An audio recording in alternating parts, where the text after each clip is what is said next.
Ucapan Jokowi saat ini sangat sulit dipercaya. Iya bisa berarti bukan, dan bukan bisa berarti iya. Hanya partai kecil yang mau menerima Jokowi karena tidak ada sosok lain yang cocok. Sedangkan partai besar, mereka tidak mau menerima Jokowi karena tanpa Jokowi pun partainya sudah besar dan menjamur ke seluruh Indonesia.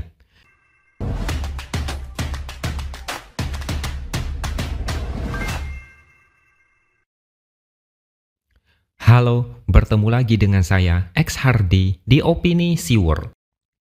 Jokowi tidak henti-hentinya mengundang perhatian media.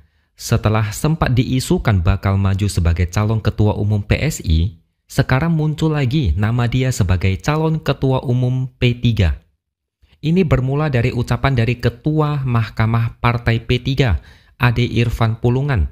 Dia mengatakan Jokowi dinilai layak untuk memimpin P3 dan dapat membawa P3 mendapatkan kursi DPR di pemilu 2029 mendatang.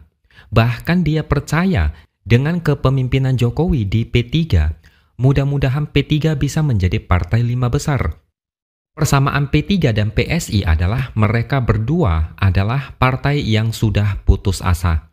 Saat ini keduanya tidak lolos ke Senayan pada pemilu lalu. Partai yang tidak lolos ke Senayan pastinya akan mendapat banyak kerugian. Yang pertama, tidak ada wakil dari partai. Yang kedua, partai tidak punya daya tawar yang kuat untuk masuk koalisi pemerintah. Yang ketiga, sulit menaruh kadernya di posisi-posisi strategis pemerintahan, misalnya jumlah menteri. Kalau tidak lolos ke Senayan, bisa dapat 1 kursi menteri saja sudah boleh bersyukur. P3 pasti merasakan kerugian itu dan ini dialami selama minimal 5 tahun. Makanya P3 mencari Jokowi sebagai penyelamat partai yang sudah setengah tenggelam. Jokowi dianggap sosok yang tepat untuk memimpin P3 karena punya pengalaman panjang di bidang politik dan pemerintahan. Masalahnya P3 tidak belajar dari PSI. PSI selalu membawa nama Jokowi dalam baliho kampanye. Bahkan PSI disebut partainya Jokowi, tapi sia-sia, PSI tetap tidak lolos ke Senayan. Jokowi itu menang karena populer dan namanya dikenal di seluruh dunia. Tapi saat ini dia tidak punya power yang kuat untuk mengangkat sebuah partai politik, terutama yang sudah hampir tenggelam. PSI sudah membuktikan itu. P3 malah mau ikuti jejak PSI yang jelas-jelas gagal. Seolah tidak ada sosok lain selain Jokowi, kedua partai ini benar-benar sudah tidak tahu lagi apa yang harus dilakukan. Menyeret Jokowi adalah opsi paling mudah. Tapi isu ini langsung ditepis mentah-mentah oleh P3. Ketua Majelis Pertimbangan P3, Roma Hurmuji atau Romi, dia mengatakan saat ini di internal partai tidak ada pembahasan sedikit pun tentang Jokowi diwacanakan menjadi calon ketua umum. Kata dia, para kiai atau politikus senior P3 tidak sejalan dengan wacana yang pertama kali digaungkan oleh Ade Irfan Pulungan. Para kiai tidak pernah ada yang sejalan dengan wacana Jokowi untuk menjadi calon ketua umum, sehingga peluang Jokowi di P3 sangatlah kecil. Jadi pertanyaannya, ucapan siapa yang benar? Kenapa kontradiksi? Ini aneh. P3 itu memiliki ideologi yang berbeda dengan partai politik yang lain. Masuknya Jokowi tentu akan ditentang habis-habisan. Konstituen P3 berbeda jauh tipe politiknya dengan Jokowi. Akar rumput juga berbeda dengan partai nasionalis. Yang waras pasti tahu Jokowi tidak akan bisa mengangkat P3. Malah bisa jadi P3 akan semakin ditinggalkan karena P3 dianggap melenceng. Ini sama seperti PKS yang memilih melenceng. PKS nekat bergabung dengan koalisi Prabowo meskipun awalnya mendukung Anies di Pilpres 2024. PKS berani beroposisi 2 periode, tapi saat ini tidak sanggup menahan godaan dan akhirnya bergabung. Itu blunder PKS. Selain itu, PKS tidak bersedia mengusung Anies di Pilkada Jakarta. Bahkan mereka mendukung Ridwan Kamil. Hasilnya, PKS babak belur. Efeknya terasa hingga ke Depok, di mana jagoannya kalah di Pilkada setelah menguasai kota ini selama 20 tahun. Selanjutnya, muncul isu bahwa Jokowi diduga cawe-cawe dalam pemilihan Ketua Umum P3. Sebelumnya menurut Romi, nama Menteri Pertanian Amran Sulaiman masuk radar calon Ketua Umum P3 setelah dia berdiskusi dengan Jokowi. Dia menyampaikan sejumlah nama, dan dari nama-nama itu, Amran adalah yang paling sesuai dengan kebutuhan P3 di 2029 mendatang. Dan perlu kalian tahu, Amran adalah Menteri Kabinet Jokowi di periode pertama. Jangan kalian tanya pada Jokowi, apakah ada isu cawe-cawe itu. Yang jelas, Jokowi membantah.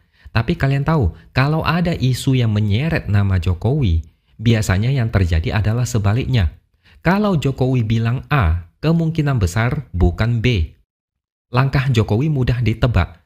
Kalau dia tidak sanggup berjalan ke tempat tujuan, biasanya akan ditaruh orang-orang kepercayaannya. Semua itu bisa berhasil kalau ada kekuatan besar untuk cawe-cawe.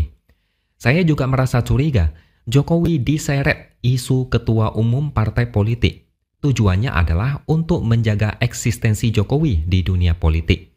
Jokowi kepingin tetap dibicarakan banyak orang.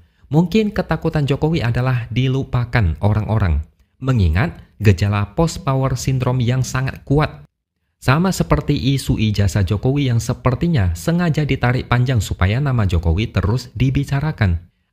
Dulu diisukan akan menjadi ketua umum Golkar, lalu diisukan mau mengambil alih PDIP, kemudian diisukan menjadi calon ketua umum PSI dan P3.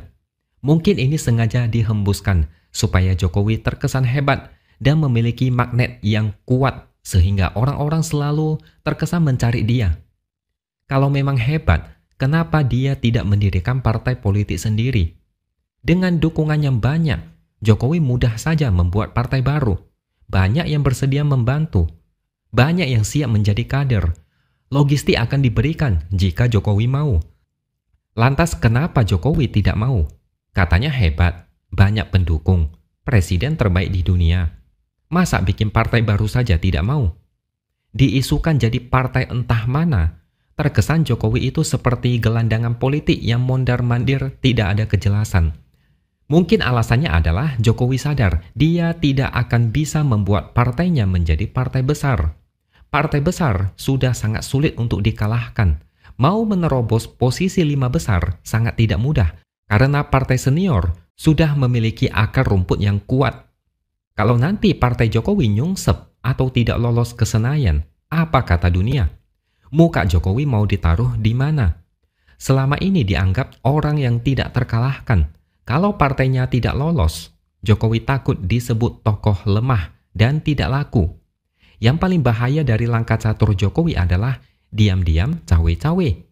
Ucapan Jokowi saat ini sangat sulit dipercaya. Iya bisa berarti bukan, dan bukan bisa berarti iya. Hanya partai kecil yang mau menerima Jokowi karena tidak ada sosok lain yang cocok.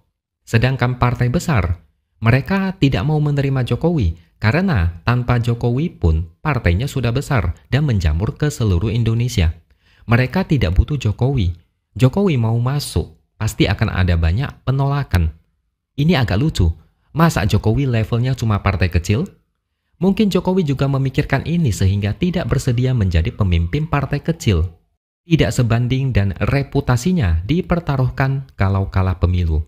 Malunya pasti akan sangat membekas. Oke, sampai di sini dulu opini dari saya. Subscribe channel ini supaya makin berkembang dan jangan lupa tuliskan komentar Anda. Terima kasih sudah menonton dan sampai jumpa lagi di lain kesempatan.